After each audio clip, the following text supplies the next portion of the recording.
Hello everyone, how's it going? I'm back.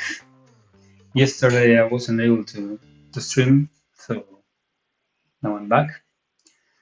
I'm thinking if I want to share or not my house surprise. So I think we can do it. We can discuss a little bit about what I'm writing right now, and it will be fun to explore a little bit what we lived through the last 10 years, and then we can jump to the game again. But let me share my screen real quick. And my chat is not loading, so I'm trying to figure out why, but that's why it was taking a little bit longer. But let's see how it goes. Trying to reload it right now. But yeah, so basically I was contacted by Pocket Gamer Biz. I don't know if you know it, but basically Pocket Gamer Biz is a really well-known. Let me show you.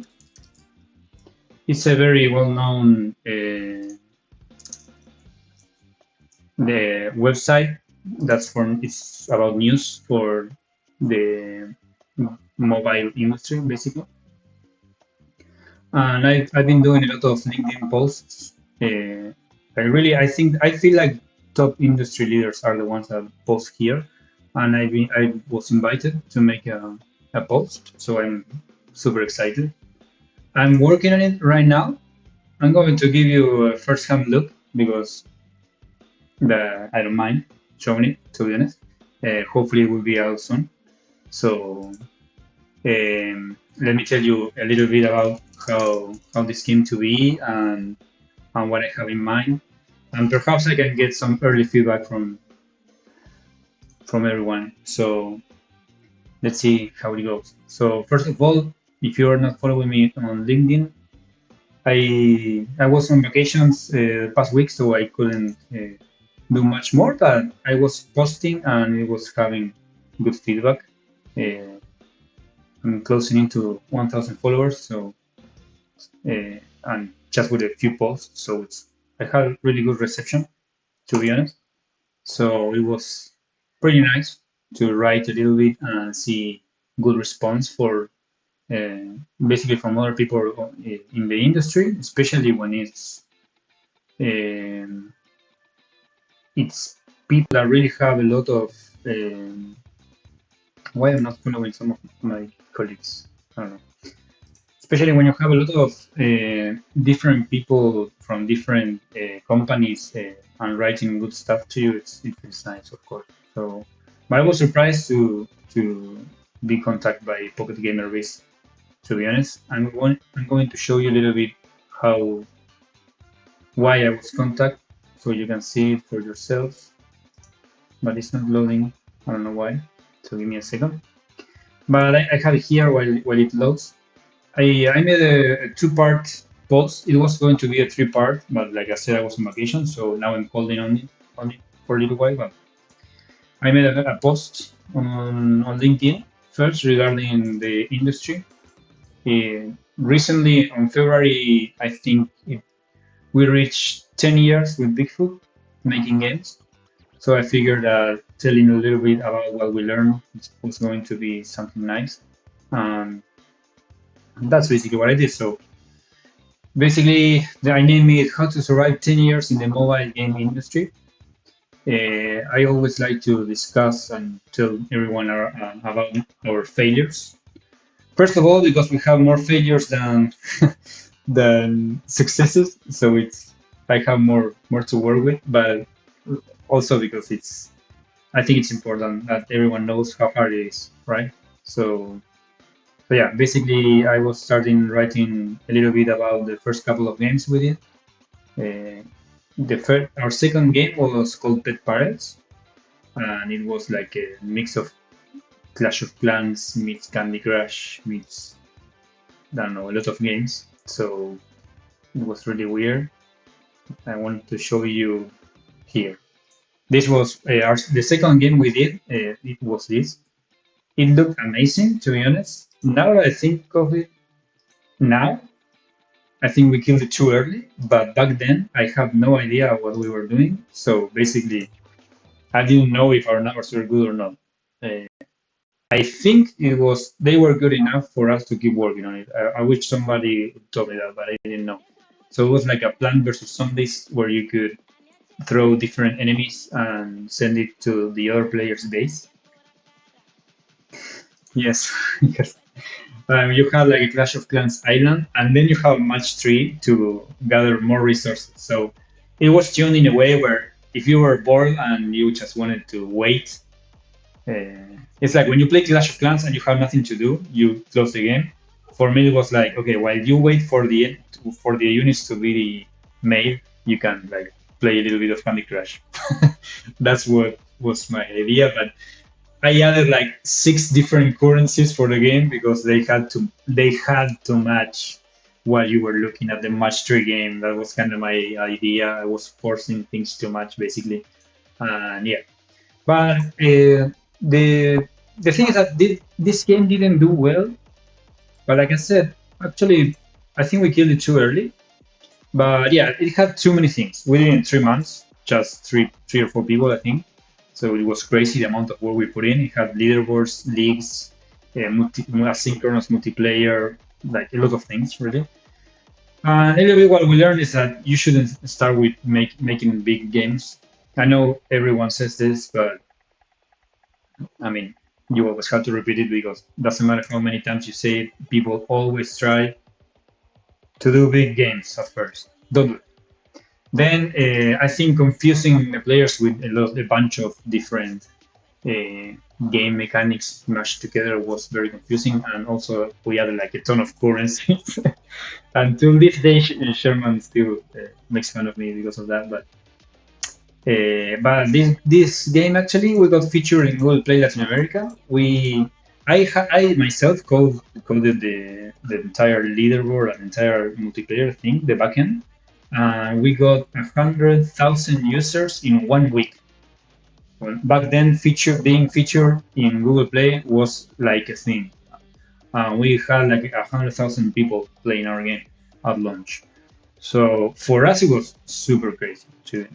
It was really nice to see your game hitting that, to be honest. And the servers, literally, I remember they spent like $5 with all that amount of people. It was crazy.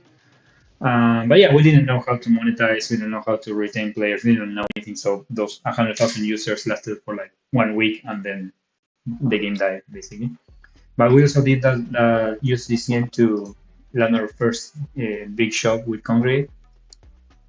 And from there on, we started doing a lot of things with them actually for years. So that was a win for us.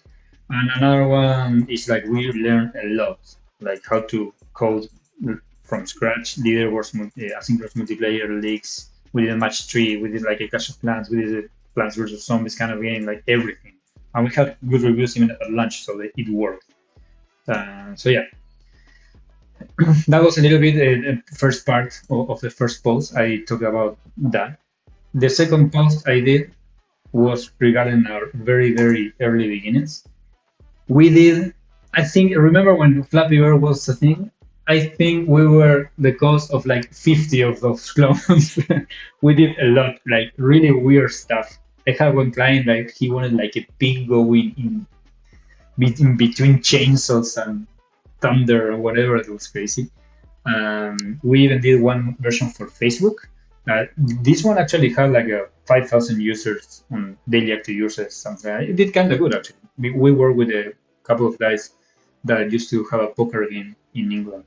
We learned a lot from them. Actually, you can see here Ash is also one of them. And shout out to Eliana. That was the first artist we ever had on Bigfoot, and she did all this art. I did this art, which is horrible. And this one, I don't know, maybe it was for another client. But a little bit of the things we learned here when we just started out, we nobody would hire us. So what we figured it's like, okay, how can we show to people that we can actually do this stuff? And what we end up doing is we found the Flappy Birds art in internet, and we just did it like 4 hours in Unity, then uploaded it to a server and started sending that link to all the people, the clients that were looking for that kind of game. And basically, they started to reply. Oops, sorry. They started to reply, and they heard. So yeah, that was a really clever idea from us, to be honest, to do that. Another important thing is that back then we, like, people would say to us like, how much time will it take for you to do this? And we have no idea. So what we did is like, okay, how much time we think it's going to take us? 1 month. Okay, let's tell the client that it will take us 2 months to do. So yeah, that ended up being our mantra: under promise, over deliver. Because we ended up taking, instead of 1 month, like 2 weeks. So they were like, how did you finish? You said you were going to take 2 months, and you ended up taking 2 weeks. So they were super happy.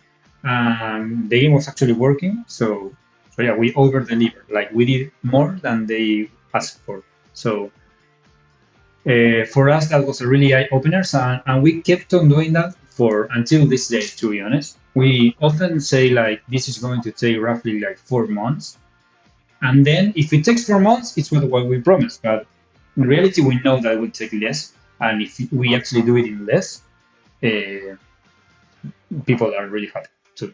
So this under promise over deliver is really important, and I think it serves well also for, if you make a game, you have to create hype, but at the same time, you don't want it to be unrealistic, right?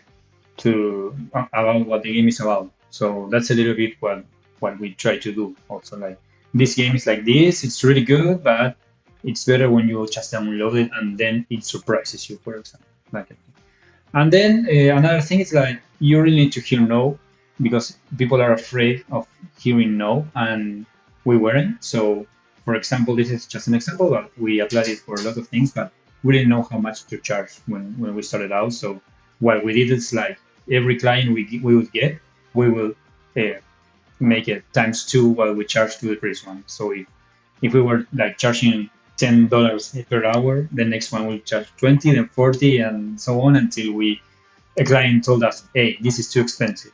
And that's why we realized, okay, this is kind of where people are starting to say no to us. And from there, we kind of found a good in between places, right? Getting shows, but at the same time, uh, charging what we were worth, right? And we had to say no to clients also, like, um, if they want us, for example, to do a website, we would say no because we wanted to make games, for example. So yeah, so that's the second part I did, and I basically, the third part I was planning on doing was, one is, I don't know if you can see this. I can make it bigger. The first one was like, I wanted to talk a little bit about how hard it is to make games. People think that if you spend 6 months in a game and you pour your heart into it, it just has to do well. Well, no, it's going to suck, probably. I mean, try spending 10 years, not 6 months, 10 years making games only for one game to do well. That's how much time we spent so far. We spent 10 years making games only to find one relatively good success. Of course, there are people that the first game does really well. Okay, most of the time it takes a lot of effort and a lot of tries until you get it right. So that was the first item that I wanted to mention. The second one is that don't get discouraged, because it's difficult, and especially I wanted to discuss a little bit the market swings, letting go of people and a lot of failures, and how these failures affect a lot of people. That's the reality. This is right now, the industry is on fire basically, and it's hitting everyone, including us. And I wanted to touch that point because I feel that that's what I owe to people that end up leaving the company at different points in time. And I feel that I have to be honest about it. And people that want to make games, they have to understand that there's a responsibility when you work with other people. And the third one is related to that, but it's focusing on building things. They have to be willing to go through the pain of failing over and over and over again, and learn from the mistakes. And someday the results will come, but it can take years. And if you don't have the right mindset, you will have a lot of people coming and going in the company, and you end up spending more time trying to fill the gaps instead of making games. So I think that's a little bit of the summary I'm trying to work on right now to give you like a quick overview because this is still not finished. This is like a little introduction where I'm going to talk about that we spent 10 years trying to figure out what to do. This is our humble beginnings, making Flappy Birds and cloning stuff, just making work for hire. This is what I wrote in the other post, like how we got our first couple of clients, the under promise over deliver kind of thing. Um, this is a couple of corrections that the people at the company should have the show now. I will read it later. The first couple of things, this is like I want to some phrases to be super clear. Like here, when you're just starting out, I think you don't need money. You need to be creative. So, like we didn't have any clients, we could try to I don't know make advertising or whatever. Try to figure to get money to then survive until we get our first big client. No, we just had to be creative until we landed our first client, right? And yeah, trust yourself and think about how to solve problems later. Like we never said no to a client. Like I want to do this, and we didn't know how to do it, and we said, yeah, sure. I don't know how to do it, but I promise you that we will be able to do it no matter what. So that's a little bit of what we how we tackled issues back then, and I think until the same. So this is another one: fall in love with failing. Like you just need to get used to making mistakes and learning from it. So again, this is a little bit of rewrite of what I mentioned earlier. And here it's like talking about how to kill your darlings, the games that don't work as soon as possible. This is because I mentioned a product that we were working on for years and it ended up not going well. So in my opinion, it's better to be wrong about killing a project too soon. That means we killed a project and we thought that was not going to be good, but actually maybe it was good enough, but we don't know. We just kill it because it's like pet pirates. Maybe we kill it too soon, but that's better for me than to drag in a project too long, like spending 3 years on something that it doesn't end up working, for example. And then I talk a little bit about the games industry and how it is now, the roller coaster that it is, and how it hits in different ways your company. And then this is something I'm still trying to figure out how to to explain it well, but it's like it takes a lot of time, right? To until you find your first success. So here I have a question: do you have a personal project in standby after all these years? I think like 10 projects in standby. We have so many projects actually. It's I would say that the projects that get on standby or get on the side, they are always lurking, and some ideas that you like from those projects, eventually you end up using those in different ways in different projects as well.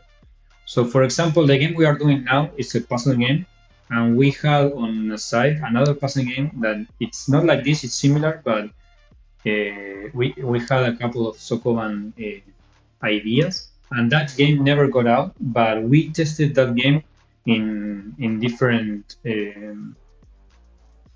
conferences and meetups and kind of thing, and people were hooked to that game. So we knew that that game was like for people that likes puzzles. You just want to play it. So we couldn't do it. And now when we have the chance, instead of getting that old game, what we did was, okay, let's start over again. And a lot of those ideas from that game we are now actually using it in this game, for example. So yeah, definitely we have a lot of projects in standby. Like I said, I don't know if we are going to make them, but definitely a lot of those ideas from those games we are using and we use in our games. So I think you might kill a game, but you don't kill the ideas behind it and the important the things you love the most about those projects. That's what I'm saying. Um, and I heard this from Supercell, from other companies as well, that they had to kill a game, and there are some aspects of it that they really liked, and they ended up being part of other games. So that's why I think it's better to kill a game early and not just drag it off, because you still get those ideas and put it into the next game. Yeah, and then the teamwork makes the dream work. I win this 100%. And final thoughts that I have no idea how to write this yet. So we'll see.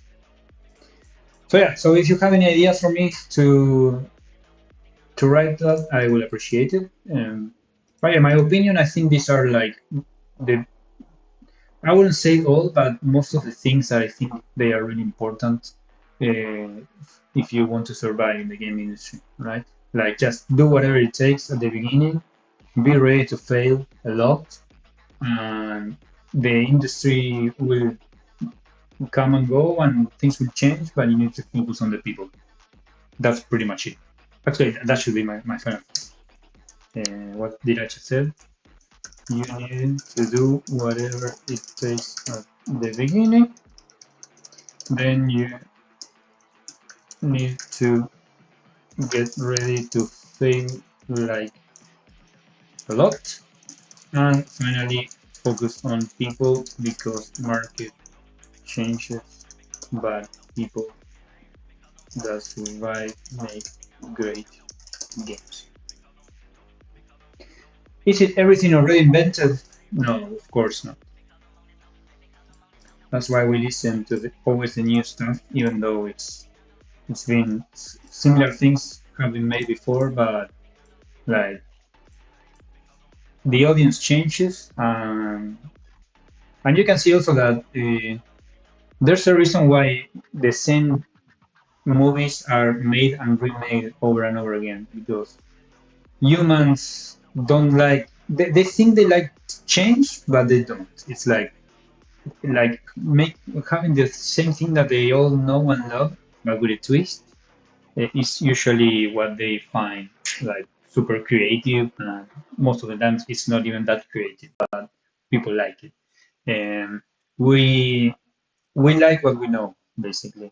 And I think that there are a lot of things to be invented, but it doesn't mean you have to reinvent the wheel. I think you need to focus on how can I make something that we all love and like just a little better, and maybe with a twist.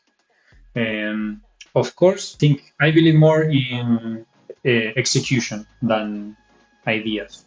So perhaps you can have a game that was already invented. It's not a new idea, but you execute it so well that maybe it's better than the original game. For example, we've seen that a lot. Like League of Legends came out from a mod, a Dota mod. Like it's a Dota, right? That's mod. So they didn't create it, but everyone that plays League of Legends doesn't feel like that. It's just a game, right? And it happens with a lot of things.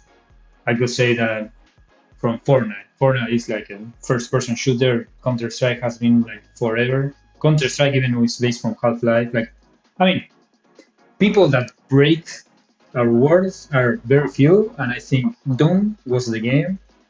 Everything that came after is just something that worked on top of that, right? So Doom came out, then Half Life came out, then Counter Strike, and then Counter Strike got so big that we had like Call of Duty and a trillion other first person shooters. So I don't know. Is Call of Duty a new invention? Yes, no. I think it is because it's just different. But yeah. So hopefully that answers the question. So yeah, that's a little bit. I just wanted to share this with you guys. I think I'm going to wrap this up pretty soon. And hopefully we will see it soon on LinkedIn and on Pocket Gamer Biz in the near future. So if you're not following me on LinkedIn, I encourage you to do it. I usually do little text that, I don't know, maybe you find it useful. So yeah, I think I'm lagging like hell, right? Let me know if it started to. No, I'm moving. Okay, it's working kind of fine. My computer is burning. Okay, so today we are not very. We are just a few people because I'm not posting the stream yet. And I want to read for a second. This is what we are going to test now. I think this kind of enemies are going to work much better than the one that we were using so far. So I'm pretty excited to try them out today. I haven't done anything yet, so we are going to discover together if it works or not. So yeah, looking forward to it. I'm just trying to make sure I have the latest thing here in my computer before opening Godot. So give me just a second. And also, I'm sending the link to the live stream to a few people that I forgot to tell them that I was going to stream and they wanted to check it out. So just give me 1 second, please, so I can share it.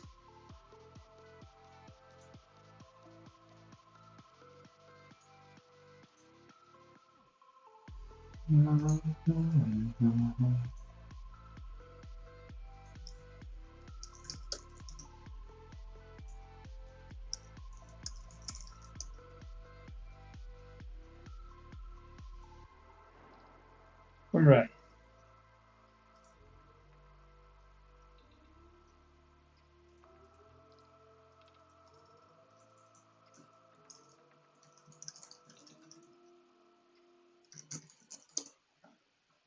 Okay, guys, I'm back. Opening Godot.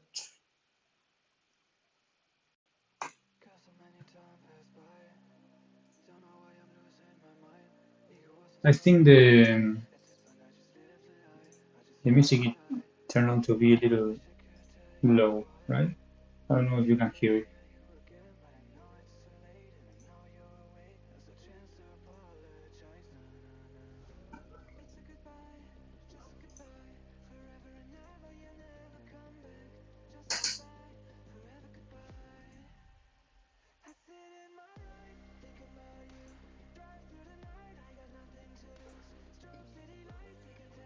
Okay.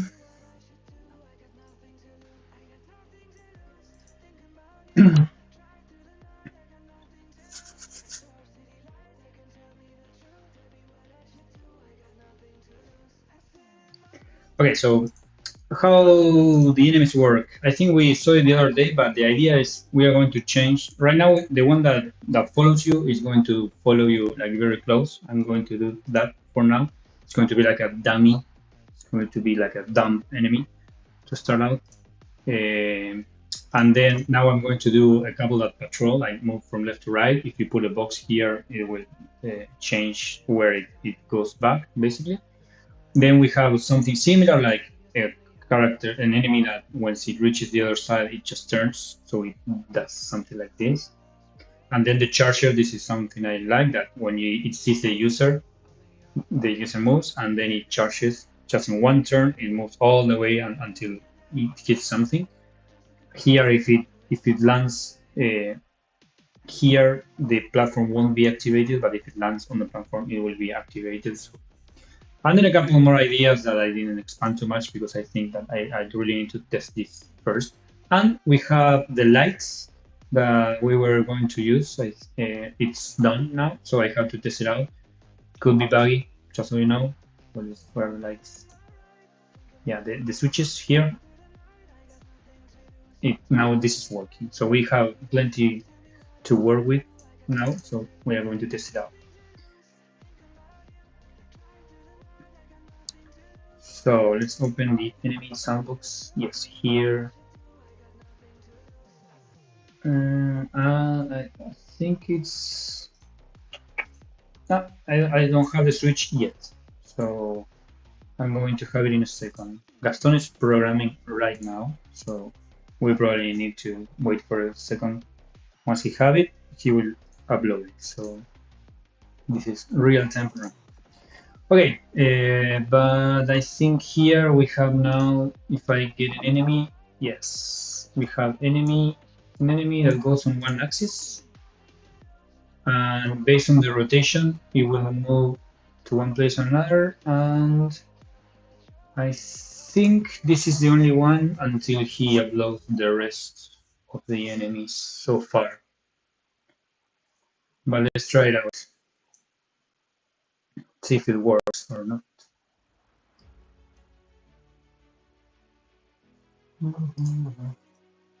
Anyway, yeah, so yeah, if you see, the enemies are like moving back and forth. This one, when it hits an enemy, it goes back. For now, it works like that. So yeah, it was like that. And the light, the idea of this right now, it looks awful, but the idea is that if you turn on the light, the enemies won't be able to see you or hunt you down, right? But so yeah, now, and if I want to cross this, I need to be very careful where I am, that kind of thing, right? And this one starts chasing me, and that one as well. So that's a little bit what I'm trying to do. And if that light is not there, the enemies are going to be able to move. So now to the good part, we need to figure out how to make good puzzles with this. I have a few in mind. The lamp is going to have a switch that you can turn it on and off, but until we have it here in the repository. By the way, this lamp, I know it's not looking good. We are fixing that as well. But let's try to make a new level and use this new enemy and figure out concepts around it. I think I have a few ideas in mind, so let's start. Going to get the template, as I always do, and I'm going to name this level patrol test. All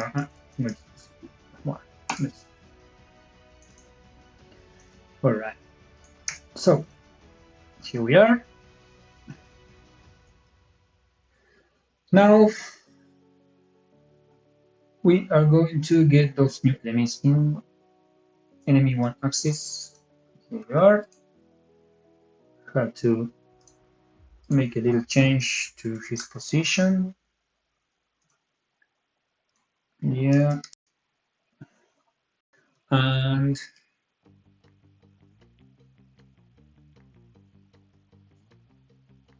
yeah, so I'm assuming that let's try this out actually. So if he's here, apparently if I make it look that way, they should pretty much go in different directions.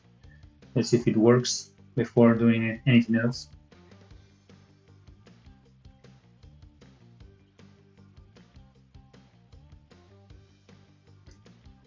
I'm going to have to buy a new PC if I keep streaming because see, every time something breaks. And so save.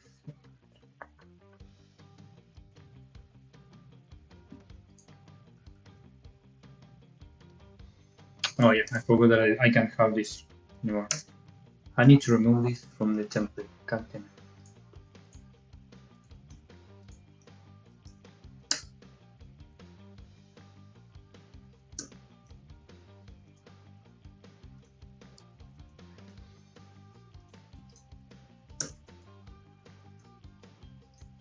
This one.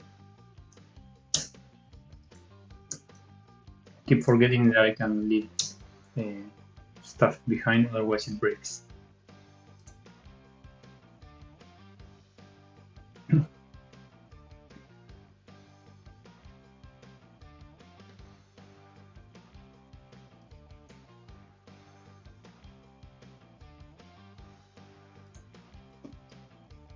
Okay, what else? Maybe the books.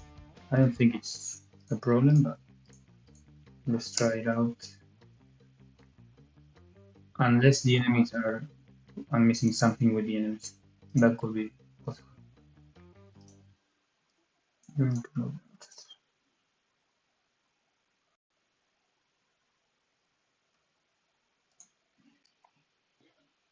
If not, I'm going to have to talk with Gaston.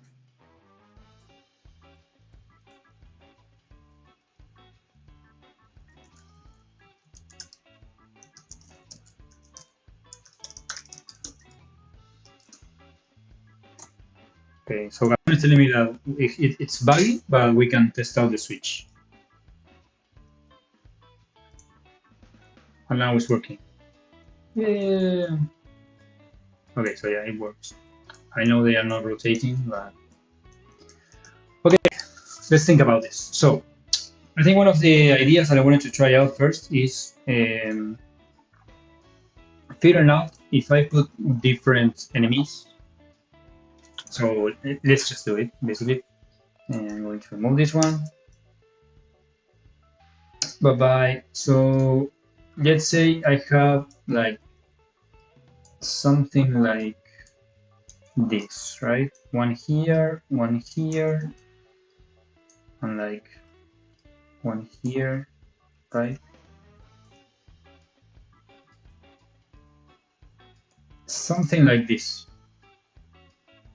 My question is there a way for the user to go back and forth, move from one place to another or not, right?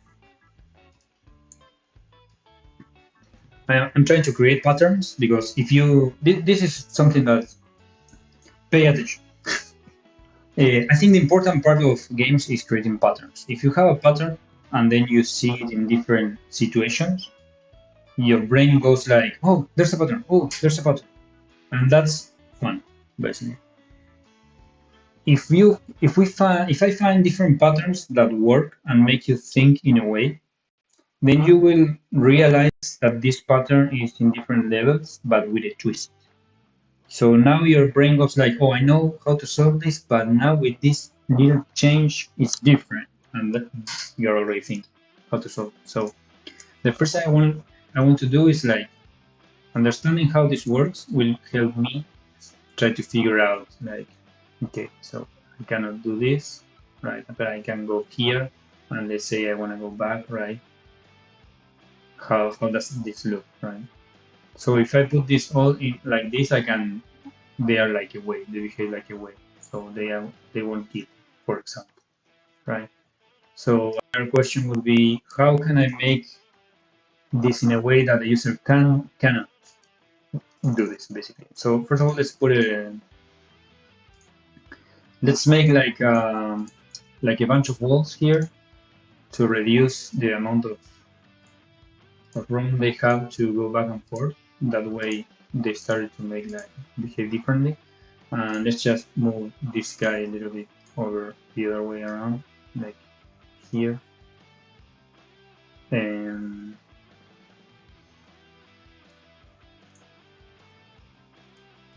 let's try something like this. We have like 5 places where they can be, and if they go all on to the same side, this will do this. But if I create something like that, for example, these two will move differently. And if I move one of these two one place, this is going to be very different as well. So let's just see how it changes, right? And then this will give us a feeling. This is just for you to see how it changing one little thing. We just change the position in one enemy and give one less cell for the other two to move, and that alone will create a pattern that will change the position. So for example here, the first one went back, right? Look, this is like now it's something completely random, and only because we did that. But they tend to get to the same place, right? Like if I do this a bunch of times, this is, there you go. They went to the same place. So we have like a situation where we could potentially try to figure out what the user has to do, right, to survive. So let's say they do this, and then I can go. Right. Okay, so now we need to like find a way. What's the combination of enemies that we can use to force the user to do something for him to go through, right? So, for example, if I do this and I move this guy all the way here and this guy on the way here,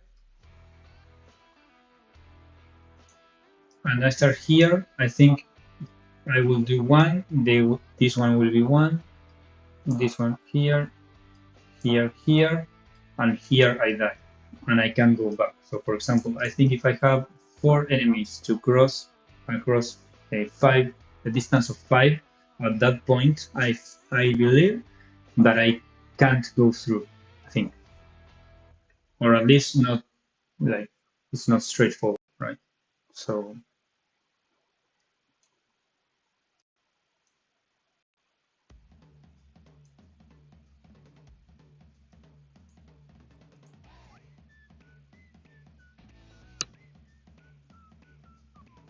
let's do that. Like,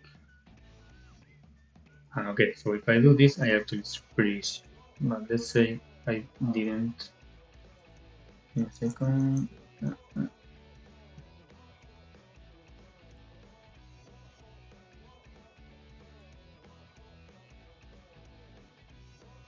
Okay, so getting to the other side is pretty easy.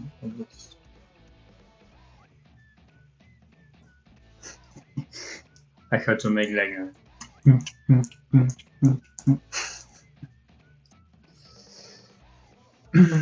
Okay. Now let's try it different.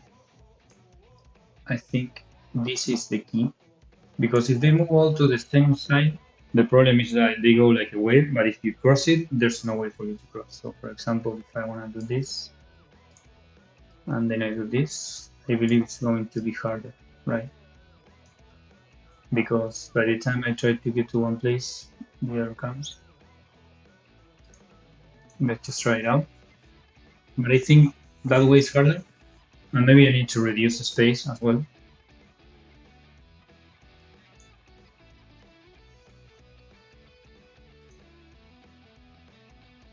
So I'm trying to cross, I do this, and this, and this, and now I had to go here, and then here. Okay, so that forced me to do something. Oh my god, I'm like about to die here. Okay. Okay, yeah, definitely this is getting harder now. It's still easy, but it's not that easy now.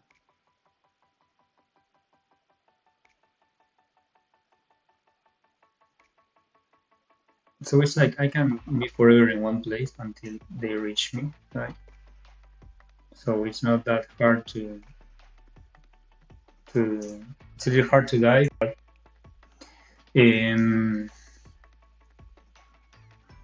okay, so let's leave it at that. But let's say I want to see how these things interact with the box, right? Because if I have now a book pile,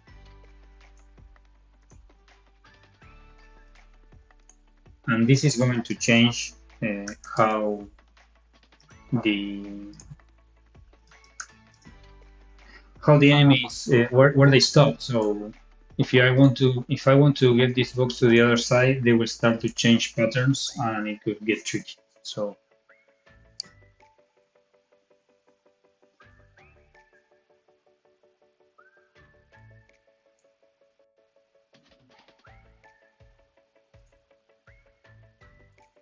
what is happening with the music?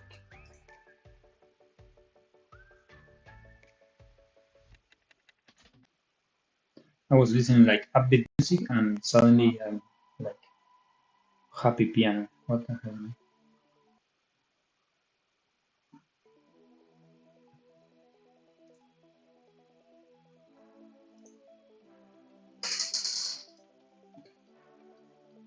There was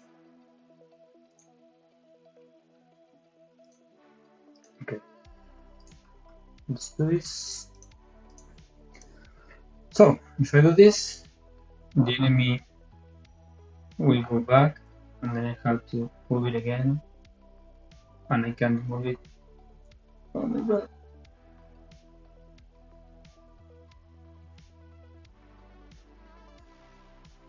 Oh my god! Okay, this is interesting. Okay, so getting a box across is definitely different. I can do this, but then I have to wait, and then I can do this, but it's like I have to wait again. Then I cannot do that because it's blocking me. Come on, dude. Okay, so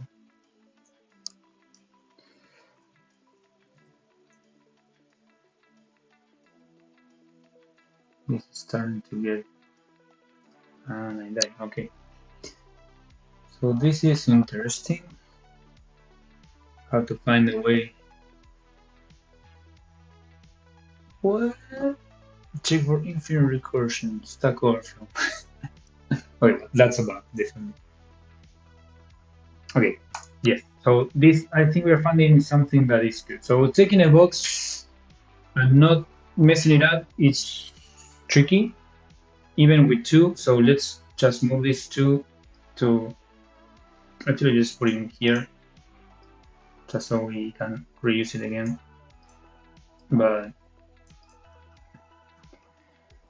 I'm going to move the library. What I'm trying to accomplish right now is I want to have the simplest scenario where pushing a box between two enemies is not as trivial as it seems. Okay? Because if we understand that, then we can make it harder. But we need to really understand what it takes to do something with the least amount of parts first. Okay? So what I'm saying here is, okay, if I have one enemy and I mean, I'm not even doing right now the normal things like this enemy is in one place and you can't pass, so you need to get a box and just go to the other side, that kind of thing, because I think that's obvious, but I think it's not that obvious when you have like two enemies coming back and forth and you have to get a box across, for example.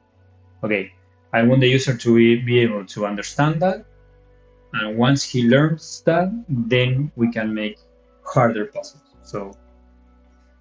So it's like moving here to the other side is easy, right? I can do that. Okay, I can do that.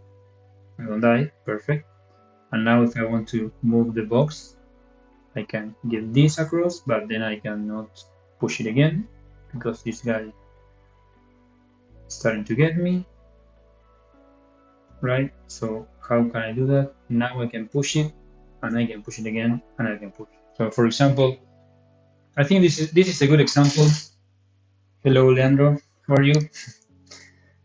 I think this is a good example of how you can have like very few things and make it interesting. And the enemy here blocks me, so that's a really interesting part as well. And now I could do something like that. Here's another example like where I can push a box and then I have just enough time to go back, right? Here push, push, go back. And playing with this is something that I think is going to be useful in a bigger puzzle. So I think right now we could make something out of this. So for example, I like this. I like this first example, right? And I think we could like mix this a little bit, the both ideas. So we could have something, let's say like little hallway, and something like this, right?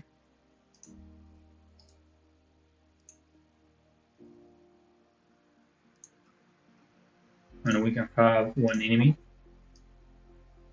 that is just like blocking our way, and we need to get through, right? So how can we block him and, and so we can get through? And that's a little bit the idea. And if he's like lurking around, right?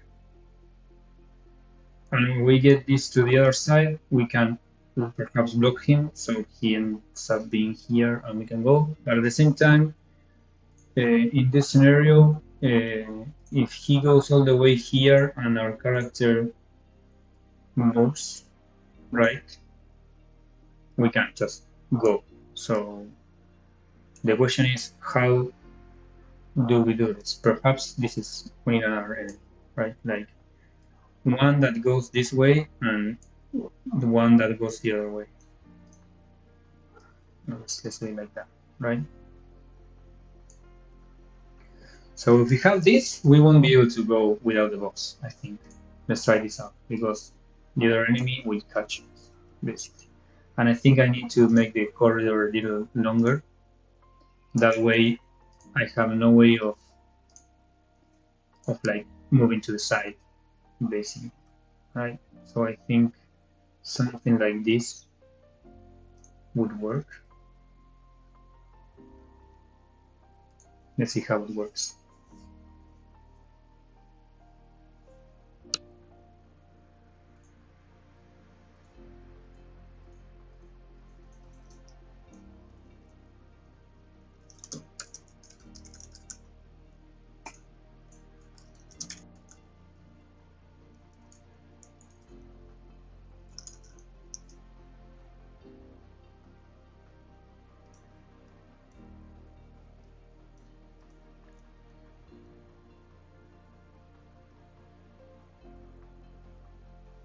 Okay, so here I die. Let's say I wait for them to flash.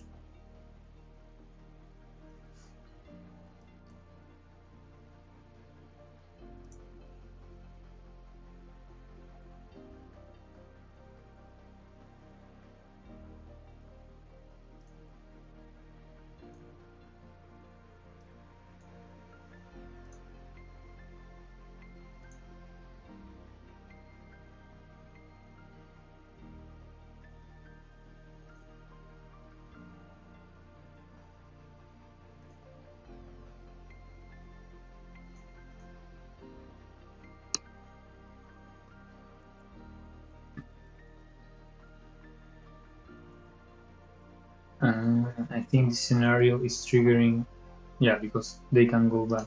Okay, give me a second. I think maybe if I do it this way, it won't break the game. And we need to fix this way.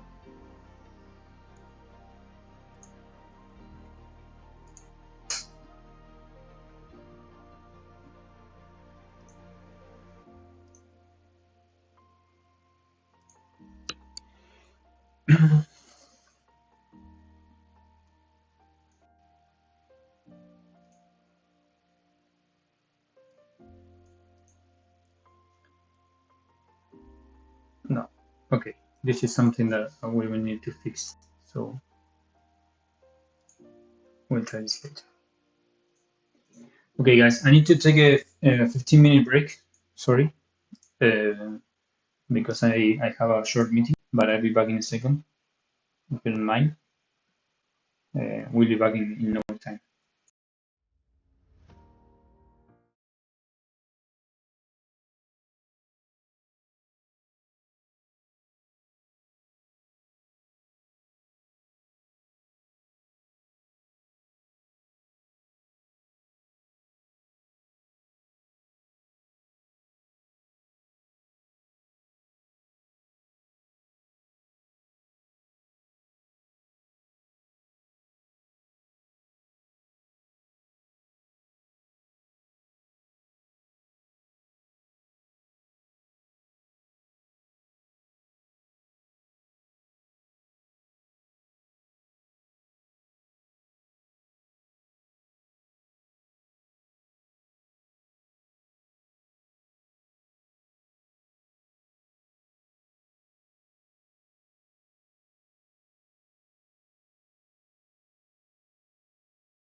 Hello everyone, I'm back. Sorry for that. We were just checking out with Gaston the. I don't know if everyone left because I took a lot of time, but we were just checking out how to do some things with the light switch, and now we have the light switch. So in once he tells me that it's up, I will download it and we can try it out ourselves. So yes, this is gonna be fun. Okay, so second, I think it's up. Yep. Okay. I will close Godot and restart with the new stuff.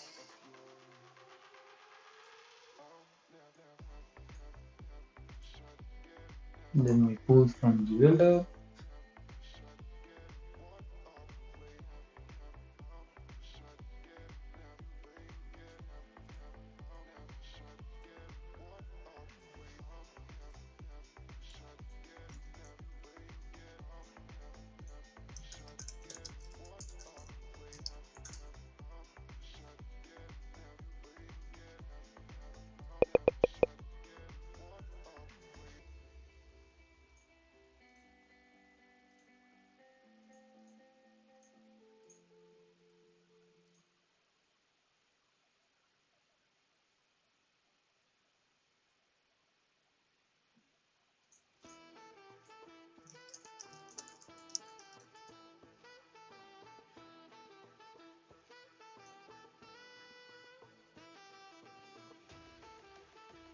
Second, I can't see the changes yet.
Okay, I think now it's working.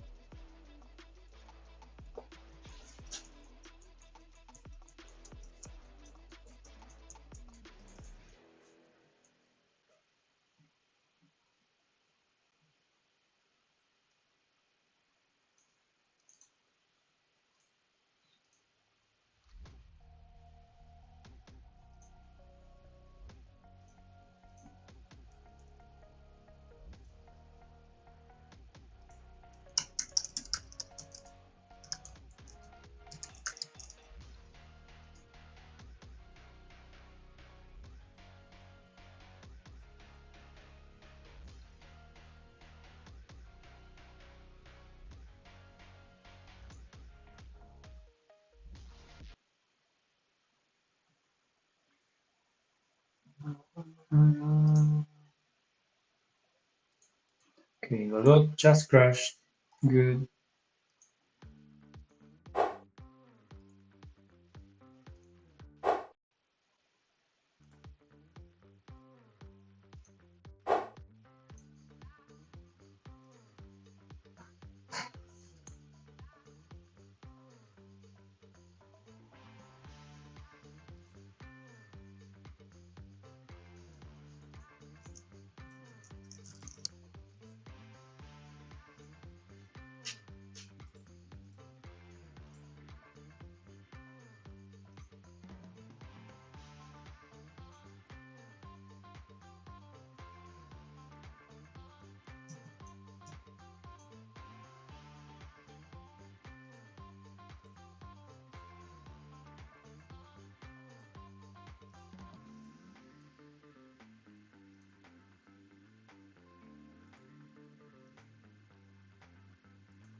Okay.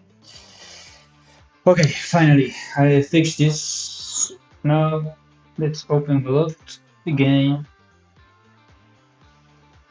Let's open Godot so we can start making games. Let's open Godot. We can start making games.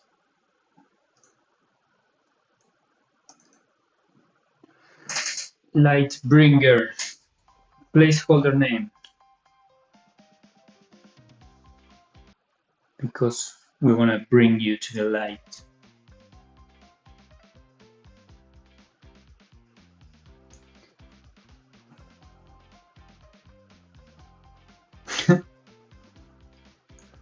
Yes, it's possible. To be honest, with this project, we are not looking for anything that, I mean, we are not expecting it to be a success. We want to try Godot and see how hard it is to make something that looks good in Godot, and just work on something that we kind of want to do, but it's not like the most. I mean, if we were looking to do like something to make money, we wouldn't be doing this game basically. This is something that I just like puzzles.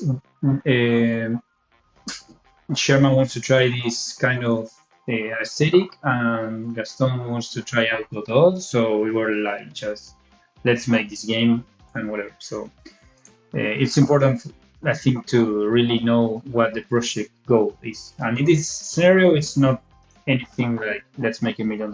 It's just let's make a game, have fun with it, and we'll see how it goes from there. So that's why I'm also streaming. I'm starting to make a few YouTube videos to see how it goes. So we can now suck at doing all that. And by the time we are making an actual game, and like I don't know that maybe we are going to spend more time and resources to do it, we will probably we will know a little bit how to do it, right? So right now it's just that. So most likely we are not switching to Unreal for this game, but you never know. Perhaps in the next game, instead of trying out Godot, we'll try to do that.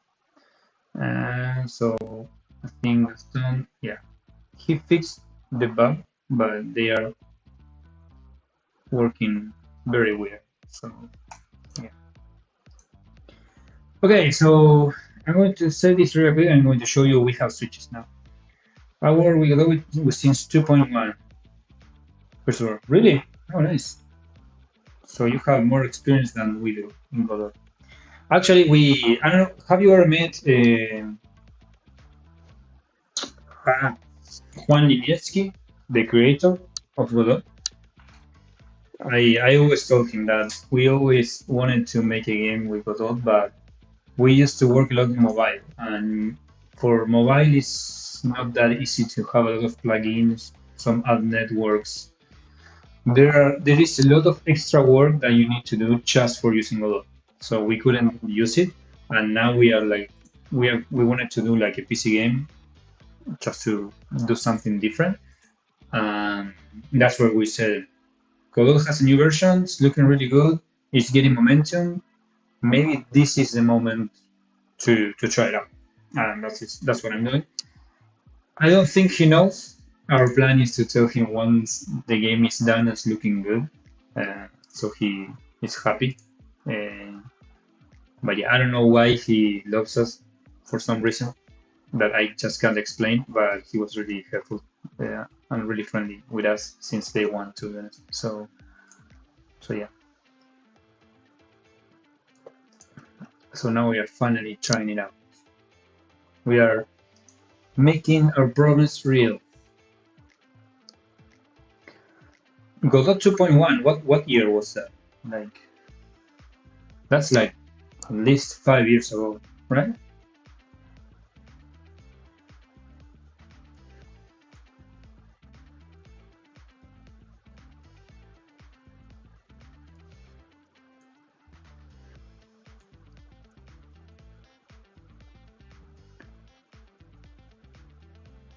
This is something interesting. Okay, let's just do that.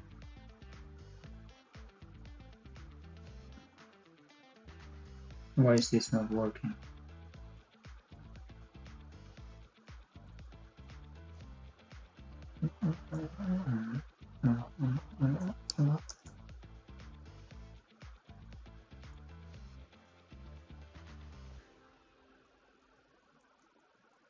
It's not that easy to move it, actually.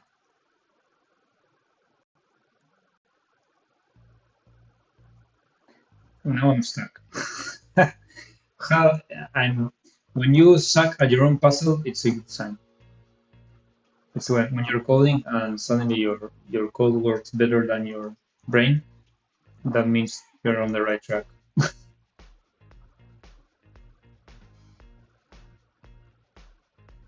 For real, man. How can I do this? Okay.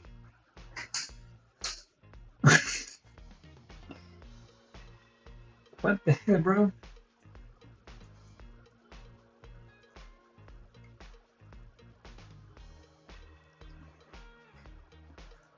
Why is this not working? Because this, I can put it there.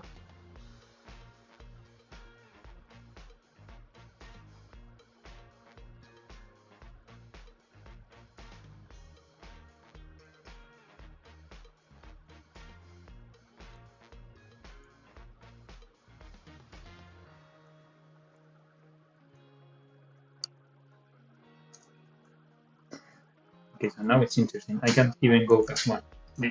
This is a really good example of what I wanted to achieve. So we have one dude here, and in this situation, like player, nothing, books, nothing, and then the enemy going here.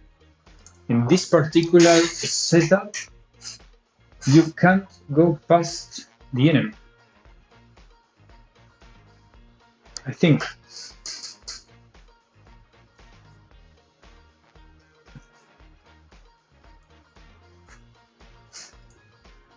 So I go forward. I can move it. I have to go back. When I go back, I can move it. And once he gets there, I can move it, but then I can't move it again because I died. See, I died. So, and now if I go here, he's stuck. I cannot move it. So, okay, this is the perfect example of what I wanted to achieve. So, let's store this somewhere because it's like the bread and butter of all the future enemies that we're going to do. So, I need to update this, but patrol basic pattern with books. Okay.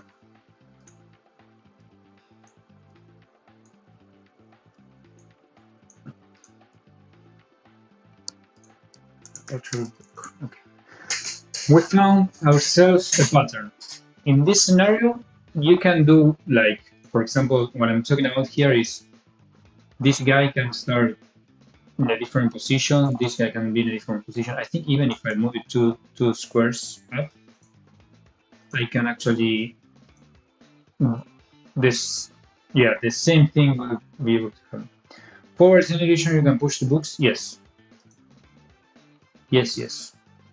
For now, that's the only way that you can move the books forward.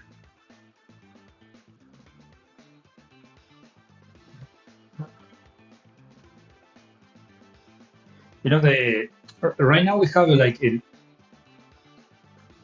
there's a really good video. I I can't remember the name, but when you are in a prototype phase, it's very important to have a wide variety of gameplay mechanics so you can test it out and combine them. And then you just kill a bunch of them and you end up with a really nice core of 3 to 4 mechanics that just work great together.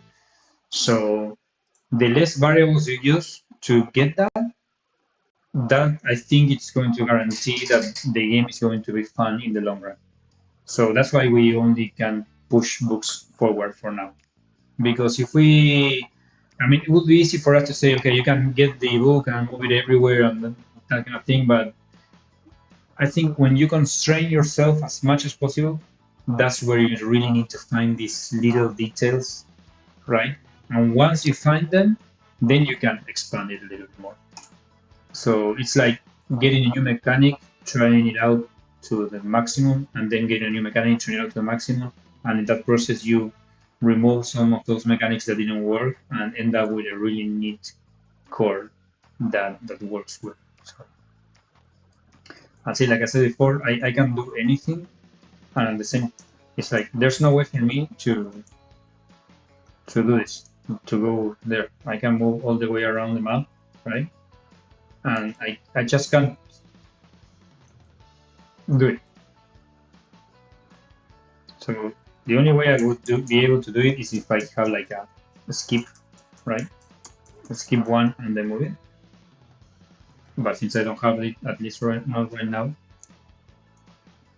I mean, these are the scenario where I can use like, whoa, it didn't work. Okay, I'm going to tell Gaston that.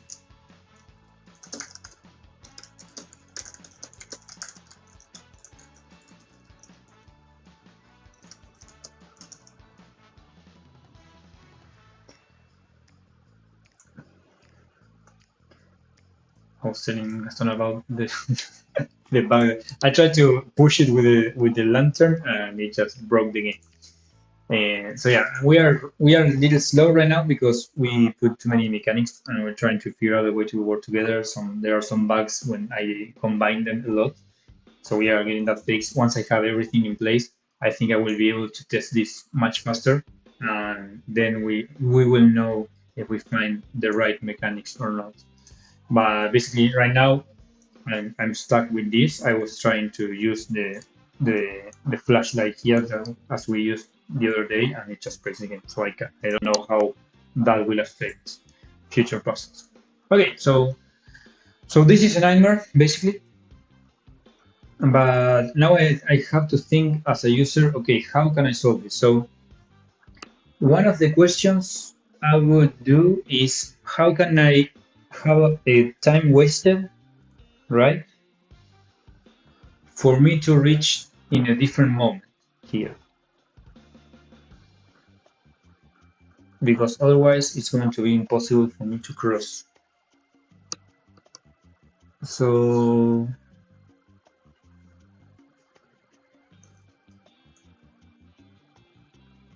I mean, not in this puzzle, but I think in a different puzzle, maybe we can do something. Like, if I press yes, I don't.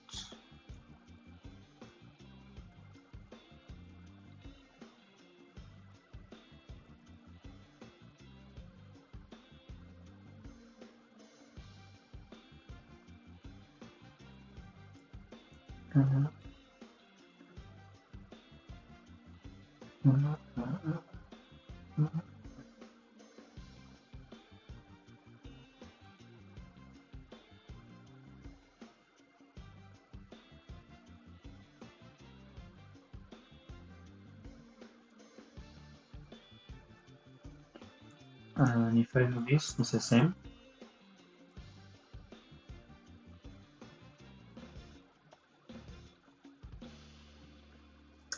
I think it's the same, right? Now I push it. Now I can't push it ever again.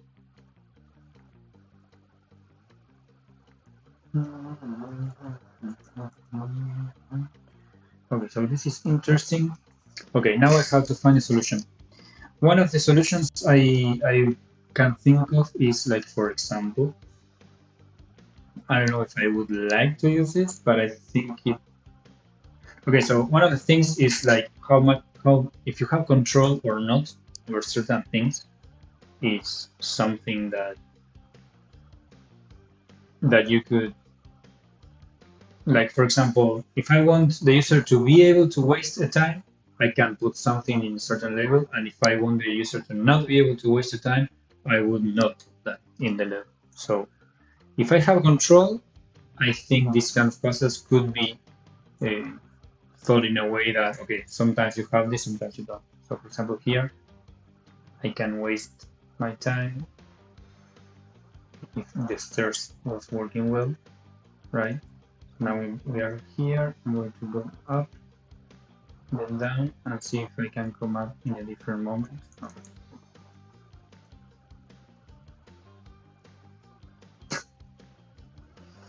The thing is that this is not working correctly either. You do can move the box sideways. Um, I mean, you can move it here and here to. You're always pushing. Let's say you cannot like pull, but you can push. You can push in any direction, right? So that you can do. What you can't do is uh, like if the player is here, go back, like do this, and the book goes with you, basically. So you can only push them, but you can pull them. Sorry if I wasn't clear before. So what I'm trying to do here is like if I was in this position when this happens, I will be able to push it and then go, right? So what I'm trying to figure out is how can I make the user do that with some mechanic, for example, like going up and down the stairs. It's not working, but also I don't think I love that. By the way, right now we don't have any wait time, but it's a possibility that we add it, right? Like perhaps you choose not to do anything. I'm trying to figure out a way of not doing that, but I was working on other puzzles that sometimes it could be useful not to do anything. So I don't know if we are going to do that or not. So for now, I'm going to try to just use this make this in another way.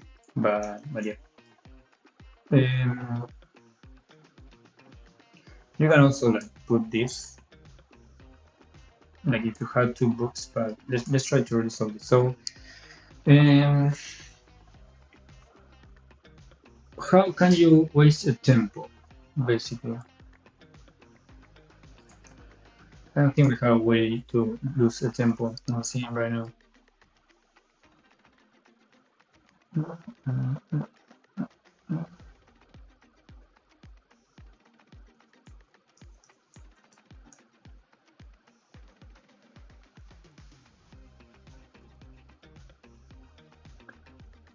I'm thinking like if we have like a platform.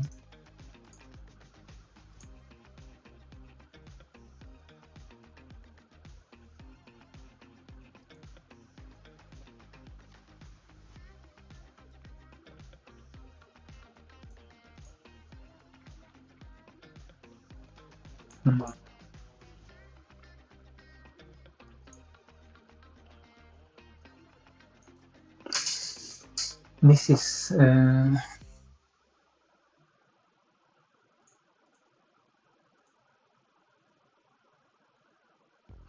okay. So let's think.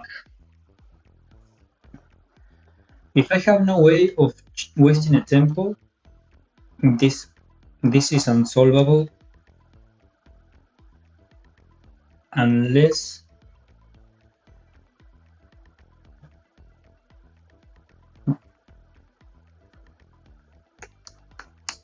okay, so I think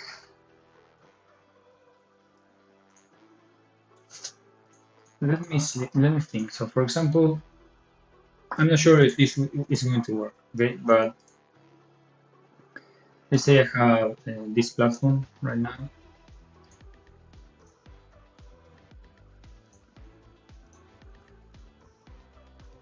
and this book is over here.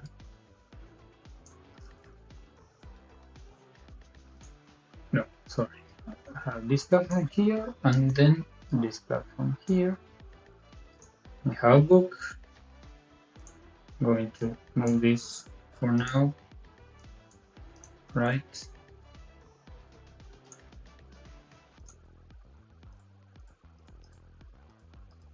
What I'm trying to create is a scenario where I can actually waste the tempo. So my idea is that you can push this book, go back, it will go up, and then you can go back, go down with the stir, right?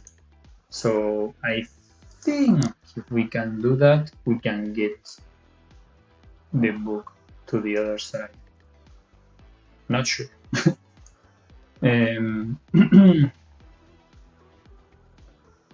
Okay, so let's try it out.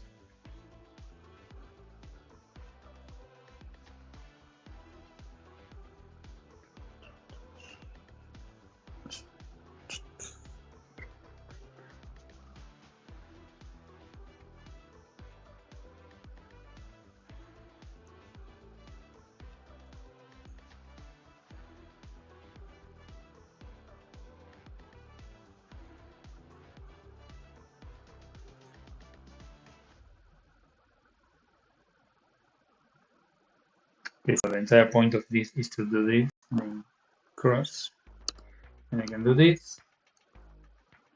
And when I go back,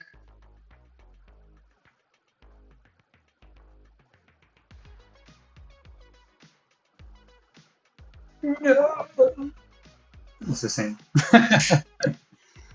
Oh my god, I'm a victim of my own game.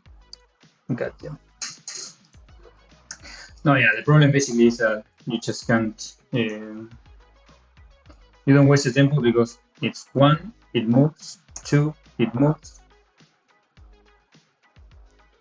So the amount of tiles that I move, it ends up being always the same. And I have to do one, two.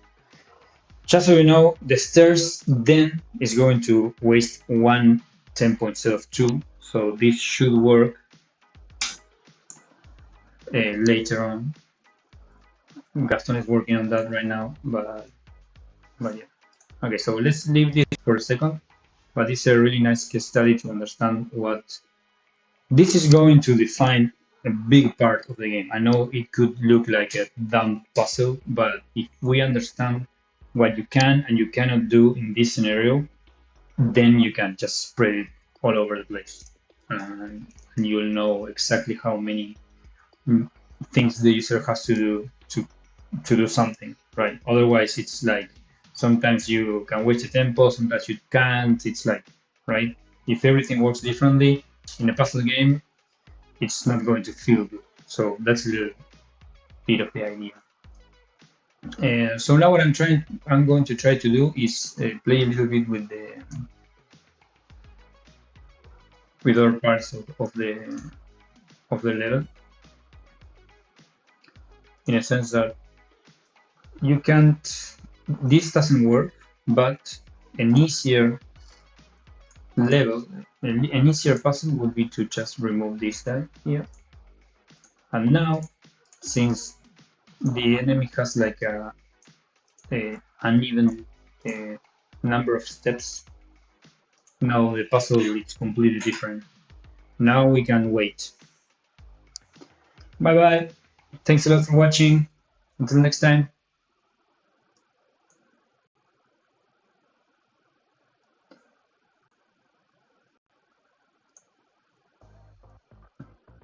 So now let's do this. Yeah, basically this is just tools now.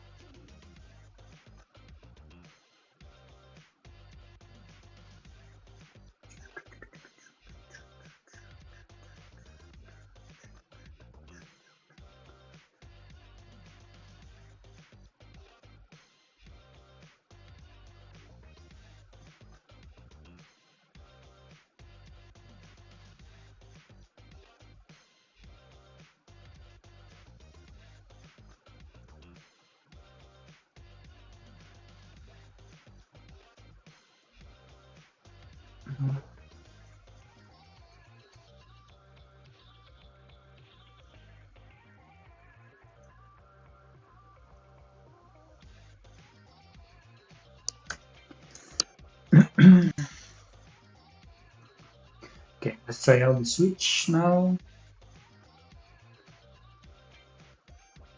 Switch. So here's the switch. Switch ID.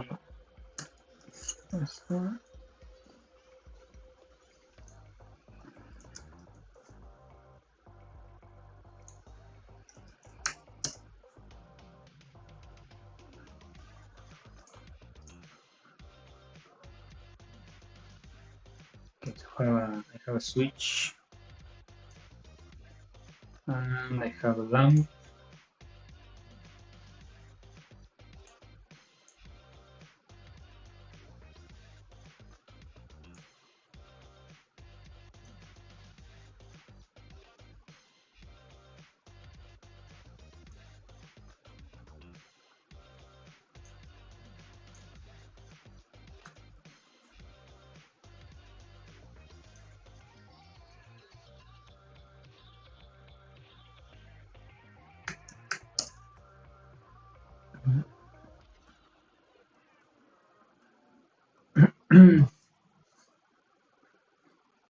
Okay, so I have first up. Let's try it out.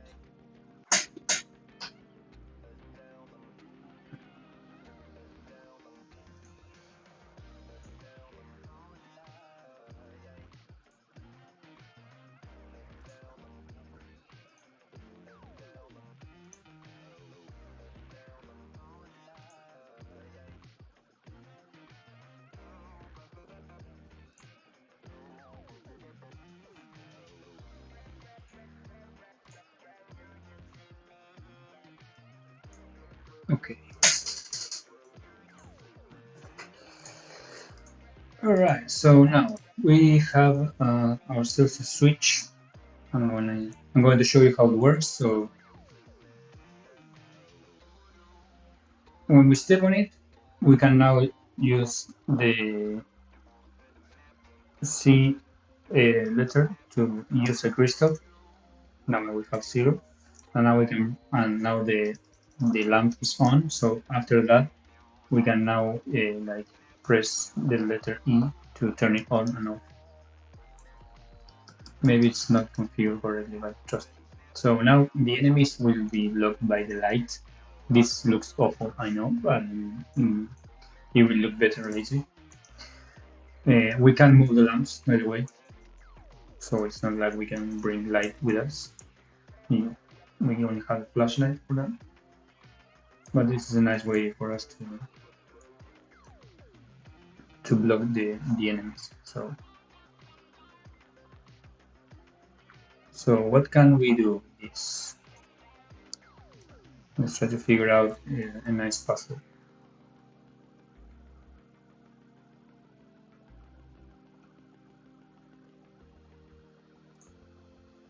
Let's start from scratch. I think we did a lot of tests, so now it will be better to just create a puzzle, a real puzzle.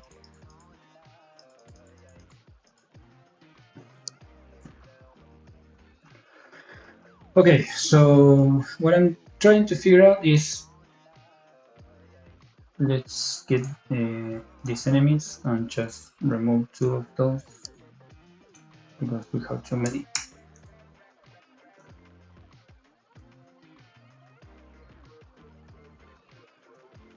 Okay, so the idea is that we need to get to the switch, and with the switch, we will be able to turn on the lamp, and the lamp will save us or let us move through some place that we can't otherwise. So what I'm thinking is something like this. Let's try to make it the simplest case possible. So if I have like two enemies coming back and forth in here, and for example, let's say I get the lamp, which is here, right? And the enemy is here.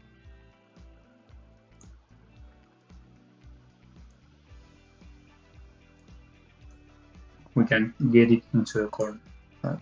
So it's like it will do hit this all the time, and I think we are able to go past him, to be honest. So I think what we will need to do is make it in a way that it's not possible to go past this and the other one at the same time. So I'm thinking something like this, perhaps. And this, I think this is impossible for the user to go to the other side. Something like this, right?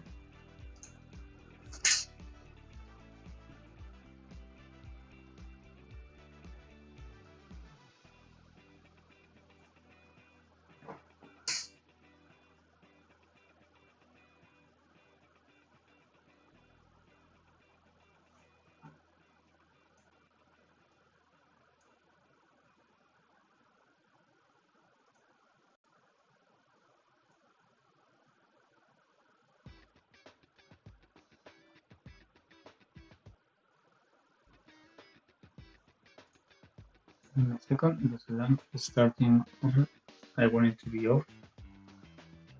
Well, actually, the switch wasn't working because I didn't tie it up to the lamp. So now it has the same ID. So it will turn on and off.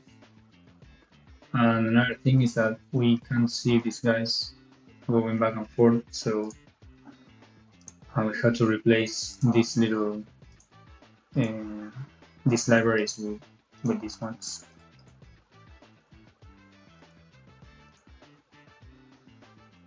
Something like this should work. Basically. Let me test it out.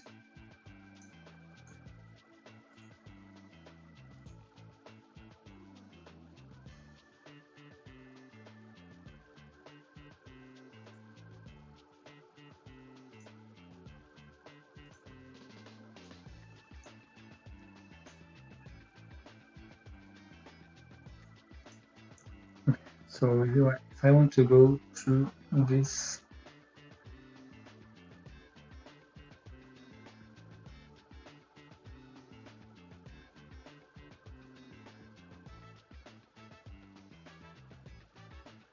it's actually pretty easy. So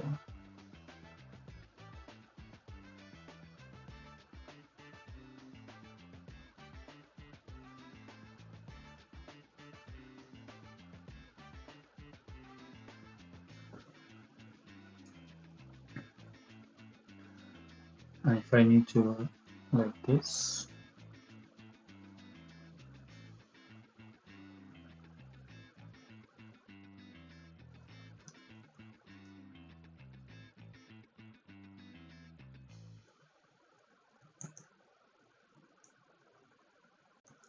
what? Why can't I move the bro?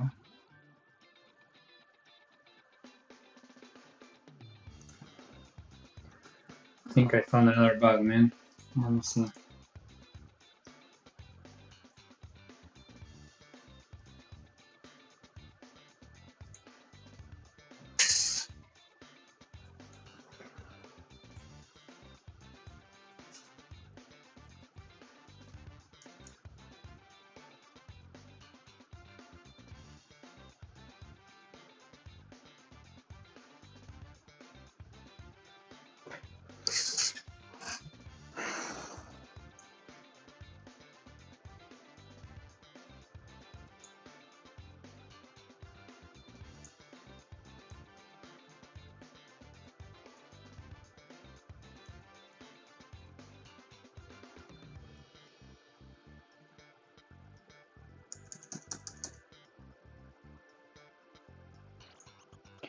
Yep, it's not working. So the telephone.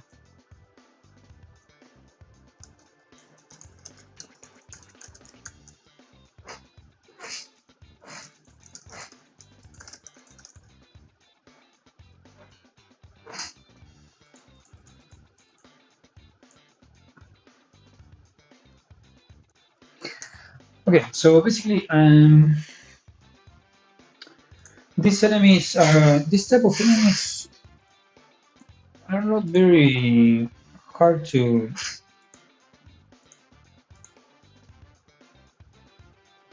I mean, it's pretty easy to like ignore them, to be honest. So I think I'm going to change them for the chaser ones because I think if you don't have a light, it will just chase you and you will die. So in this particular scenario, it's going to be better. So we can have a lamp here. We can even have mm,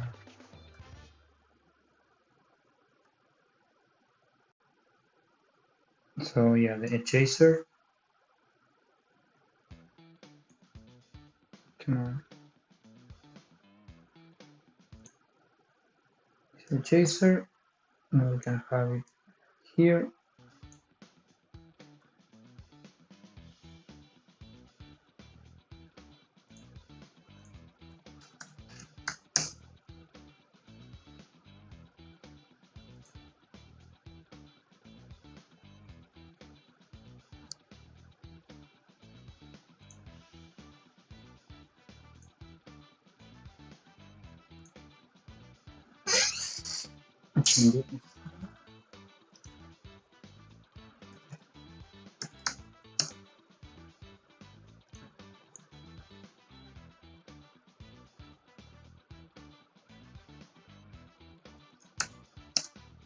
Okay.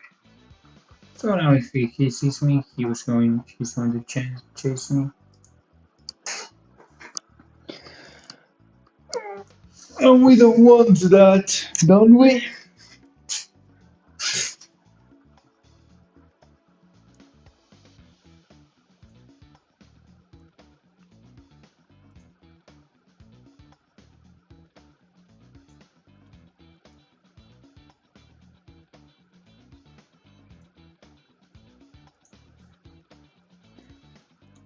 Okay, so now,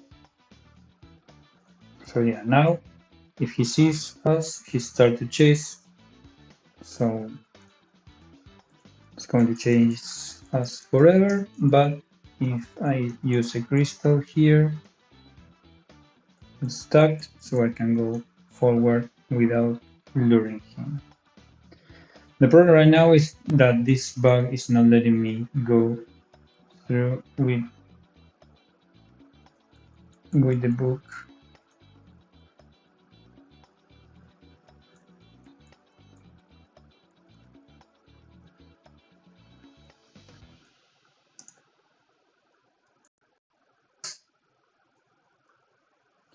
Okay, so we have a bunch of bugs, so it's limiting me too much, to be honest, right now.